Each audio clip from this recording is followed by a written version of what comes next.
കേവലം ഒരു തെരഞ്ഞെടുപ്പിന്റെ റിസൾട്ട് മാത്രമല്ല, നമ്മൾ കമ്മ്യൂണിസ്റ്റ് പാർട്ടി ഓഫ് ഇന്ത്യ മാർക്സിസ്റ്റിന്റെ അല്ലെങ്കിൽ കമ്മ്യൂണിസ്റ്റ് പാർട്ടി ഓഫ് ഇന്ത്യയുടെ അവസ്ഥ പരിഗണിച്ചാൽ ഇവിടെ പശ്ചിമ ബംഗാളിന്റെ കാര്യം പറഞ്ഞു. 2011 തോക്കുമ്പോൾ 40% വോട്ടുണ്ടായിരുന്നു. ഇപ്പൊ 5% താഴെ വോട്ടാണ് പ്രൊജക്ട് ചെയ്യുന്നത്. ഒരൊറ്റ സീറ്റില്ല. ത്രിപുരയുടെ കാര്യം നമുക്കറിയാം. അപ്പൊ കേരളം എന്ന് പറയുന്ന ഒറ്റ സംസ്ഥാനത്താണ് ഇന്ത്യയിൽ ഇടതുപക്ഷത്തിന് ജീവൻ ഉണ്ടെങ്കിൽ എഴുന്നേറ്റ് നിൽക്കേണ്ടത്. അവിടെ ഒരു തകർച്ച പ്രൊജക്ട് ചെയ്യുന്നു എന്ന് മാത്രമല്ല, ഇവിടെ സൂചിപ്പിച്ചതുപോലെ പുതുതലമുറ വോട്ടർമാരിൽ, ജെൻസി വോട്ടർമാരിൽ 18 മുതൽ 30 വയസ്സ് വരെ പ്രായമുള്ള ഇടത്താണ് ഏറ്റവും കൂടുതൽ ആന്റി ലെഫ്റ്റ് സെന്റിമെന്റ്സ് നിൽക്കുന്നത് എന്നുള്ളത് എനിക്ക് കൗതുകകരമായി തോന്നി. പക്ഷേ അതാണ് ആക്സിസ് മൈ ഇന്ത്യ പ്രൊജക്ട് ചെയ്യുന്നത്. LDFനെ സംബന്ധിച്ച് കിട്ടുന്ന സൂചന, അല്ലെങ്കിൽ ഇടതുപക്ഷത്തെ സംബന്ധിച്ച്, ഇന്ത്യൻ ഇടതുപക്ഷത്തെ സംബന്ധിച്ച് കിട്ടുന്ന സൂചന ഭാവിയിലേക്ക് നോക്കുമ്പോൾ അങ്ങേയറ്റം നിരാശാജനകമാണോ? ഇപ്പോൾ ഏറ്റവും കൂടുതൽ കോൺഗ്രസിന് സീറ്റ് പ്രഡിക്റ്റ് ചെയ്തിരിക്കുന്നത് ആക്സിസ് മൈ ഇന്ത്യയാണ്. പക്ഷേ മുഖ്യമന്ത്രി സ്ഥാനത്തേക്ക് ആ ആക്സിസ് മൈ ഇന്ത്യ ഏറ്റവും കൂടുതൽ ശതമാനം പ്രഡിക്റ്റ് ചെയ്തിരിക്കുന്നത് ആർക്കാണ്? പിണറായി വിജയനാണ്. പക്ഷേ ഡേറ്റയും വിവരങ്ങളും ഉണ്ടല്ലോ, ഒന്ന് പറയാമോ? അല്ല, 3 പേർക്കായി അത് ഡിവൈഡ് ചെയ്ത് പോയല്ലോ. ഏതെങ്കിലും ഒരു ചാനൽ പറഞ്ഞോളൂ.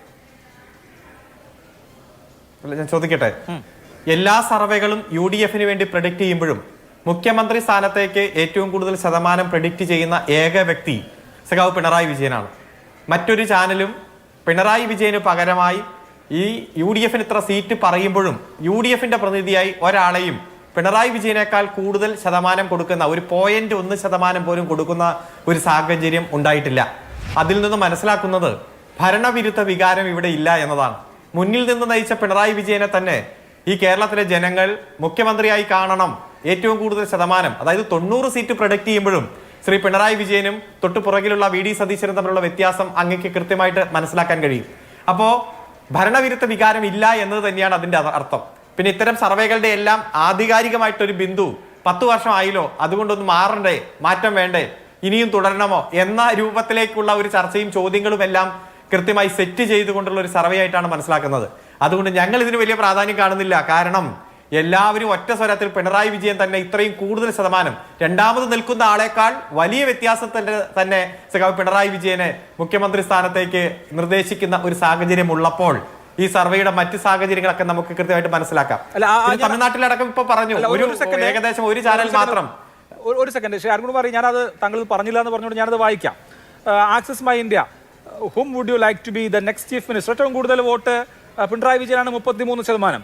പക്ഷെ കോൺഗ്രസിനെ സംബന്ധിച്ച് കുറെ പേരുണ്ട്, അതുകൊണ്ടാണ് ഇത് ഡിവൈഡ് ചെയ്ത് പോയത്. VD സതീശൻ 21, രമേശ് ചെന്നിത്തല 8, KC വേണുഗോപാൽ 3, ശശി തരൂർ 1, മറ്റാരെങ്കിലും 11. അപ്പോൾ 11ഉം 1ഉം 12, 3ഉം 15, 15ഉം അതുപോലെ തന്നെ 8ഉം 21ഉം കൂട്ടുമ്പോൾ 41ന് മുകളിലുണ്ട്.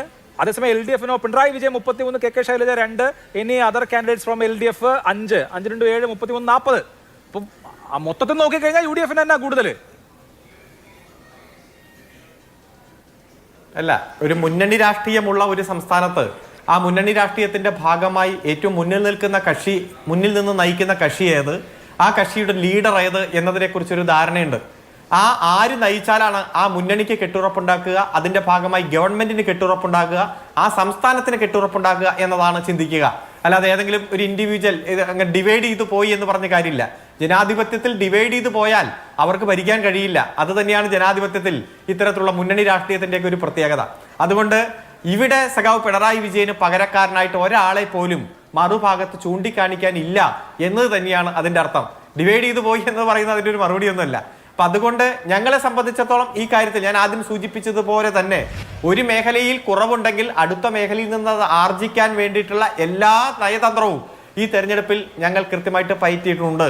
അതോടൊപ്പം തന്നെ എന്നോട് ചോദിച്ച ചോദ്യം മറ്റ് സംസ്ഥാനങ്ങളിലെ കാര്യമാണ്. ബംഗാളിൽ കഴിഞ്ഞ തവണ 0 CPMന്റെ സീറ്റ്, LDFന്റെ സീറ്റ്. അത് കൂടുതൽ മെച്ചപ്പെടുത്തും, നല്ല ഒരു എണ്ണത്തിലേക്ക് അത് വരും. തെരഞ്ഞെടുപ്പ് പ്രചരണത്തിലടക്കം വളരെ ആവേശകരമായിട്ടുള്ള അനുഭവമാണ് ഉള്ളത്. തമിഴ്നാട്ടിലാണെങ്കിൽ നമുക്കറിയാവുന്നതുപോലെ മത്സരിക്കുന്ന സീറ്റുകളിലെല്ലാം വലിയ മുന്നേറ്റം ഉണ്ടാക്കാൻ പാകത്തിന് തന്നെയാണ്. അപ്പൊ അവിടെ ഒരു സർവേയിൽ മാത്രമാണ് വിജയിയുടെ പാർട്ടി അധികാരത്തിൽ വരും എന്ന് പറഞ്ഞിരിക്കുന്നത്. അത് ചിലപ്പോൾ മിക്കവാറും ആ പാർട്ടി തന്നെ നടത്തിയ സർവേ ആകാനാണ് സാധ്യത. ഏതായാലും വലിയ മുന്നേറ്റം തമിഴ്നാട്ടിലും ഉണ്ടാകും, അതുപോലെ ബംഗാളിലും പ്രതീക്ഷിച്ചതിനേക്കാൾ മുന്നേറ്റം ഉണ്ടാക്കാൻ കഴിയും. ഏതായാലും ഇന്ത്യയിൽ ഇടതുപക്ഷത്തിന്റെ ഭാവി നിർണ്ണയിക്കുന്ന ഒരു തെരഞ്ഞെടുപ്പായിട്ട് ഇത് മാറില്ല. കാരണം ഞങ്ങളെ സംബന്ധിച്ചിടത്തോളം ഏറ്റവും മികച്ച പ്രവർത്തനം അധികാരമുള്ള മേഖലയിൽ അധികാരം ഉപയോഗിച്ചുകൊണ്ട് പ്രതിപക്ഷത്തിരിക്കുമ്പോഴും എവിടെ സാധാരണക്കാരെ ഒക്കെ ബാധിക്കുന്ന പ്രശ്നങ്ങളുണ്ടോ അവിടെയെല്ലാം ഓടിയെത്തിയിട്ടുണ്ട്. പാർലമെന്റിലടക്കമുള്ള സംവാദങ്ങൾ എടുത്തു നോക്കുക, ഇടപെടൽ എടുത്തു നോക്കുക. അതുപോലെ തന്നെ രാജ്യത്തിൽ എവിടെയെല്ലാം ഏറ്റവും സാധാരണക്കാർ പാർശ്വവൽക്കരിക്കപ്പെട്ടവർ വേട്ടയാടിയിട്ടുണ്ടോ അവിടെയെല്ലാം എത്തി പ്രതിഷേധത്തിന്റെ പുതിയ തലങ്ങൾ സൃഷ്ടിച്ചത് ഞങ്ങളാണ്. സുപ്രീം കോടതി എടുത്തു നോക്കുക, എത്രയോ നിയമ പോരാട്ടം നമ്മൾ നടത്തി.